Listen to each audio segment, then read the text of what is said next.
शुभ कर्मों से प्रीति। नमस्कार दोस्तों, अगर आपको कहानियाँ सुनना पसंद है तो प्लीज़ हमारे चैनल को सब्सक्राइब करें, जिससे हमारा उत्साह बना रहे और हम आपके लिए नई नई कहानियाँ लेकर आते रहें। एक गांव था। वह ऐसी जगह बसा था जहां आने जाने के लिए एकमात्र साधन नाव थी, क्योंकि बीच में नदी पड़ती थी और कोई रास्ता भी नहीं था। एक बार उस गांव में महामारी फैल गई और बहुत सी मौतें हो गई। लगभग सभी लोग वहां से जा चुके थे। अब कुछ ही गिने चुने लोग बचे थे और वो नाविक गांव में बोलकर आ गया था कि मैं इसके बाद नहीं आऊंगा। जिसको चलना है वो आ जाए। सबसे पहले एक भिखारी आ गया और बोला, मेरे पास देने के लिए कुछ भी नहीं है, मुझे अपने साथ ले चलो, ईश्वर आपका भला करेगा। नाविक सज्जन पुरुष था।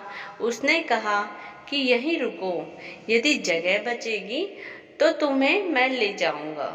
धीरे धीरे करके पूरी नाव भर गई। सिर्फ एक ही जगह बची। नाविक भिखारी को बोलने ही वाला था कि एक आवाज आई, रुको, मैं भी आ रहा हूँ। यह आवाज जमींदार की थी, जिसका धन दौलत से लोभ और मोह देखकर उसका परिवार भी उसे छोड़कर जा चुका था। अब सवाल यह था कि किसे लिया जाए। जमींदार ने नाविक से कहा, मेरे पास सोना चांदी है, मैं तुम्हें दे दूंगा। और भिखारी ने हाथ जोड़कर कहा कि भगवान के लिए मुझे ले चलो। नाविक समझ नहीं पा रहा था कि क्या करूं, तो उसने फैसला नाव में बैठे सभी लोगों पर छोड़ दिया। वो सब लोग आपस में चर्चा करने लगे।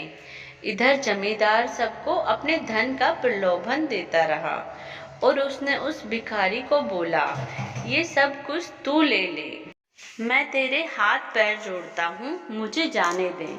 भिखारी ने कहा, मुझे भी अपनी जान बहुत प्यारी है। अगर मेरी जिंदगी ही नहीं रहेगी तो मैं इस धन दौलत का क्या करूँगा।